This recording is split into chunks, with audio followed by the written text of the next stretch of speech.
বিকালের নাস্তায় বা টিফিনে এই রেসিপিটা একবার করে দেখুন, যে খেতে চায় না সেও বলবে আবার বানাও।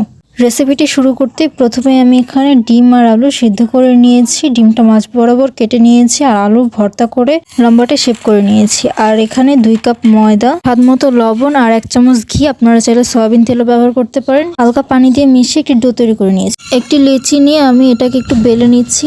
এবার এর মধ্যে যে ডিম আর আলু রেখেছিলাম তা দিয়ে এর মুখটা বন্ধ করে দিব এভাবে। এরপর একটি কাঁটা চামচ দিয়ে ডিজাইন করে নিচ্ছি।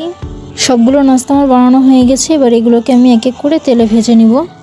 চুলার আঁচটা মিডিয়াম রেখে ডুবো তেলে আমি এগুলো এক এক করে ভেজে নিব। এগুলো এখন উল্টে পাল্টে দিচ্ছি। ব্রাউন কালার চলে আসলে এগুলোকে আমি নামিয়ে বাকিগুলো ভেজে নিব। ভিডিওটি ভালো লাগলে একটা লাইক দিবেন আর পেজটা অবশ্যই ফলো করবেন। দেখুন নাস্তাগুলো দেখতে অনেকটা লোভনীয় লাগছে, এটা কিন্তু খেতে অনেক মজার। বাসায় অবশ্যই ট্রাই করবেন। ধন্যবাদ।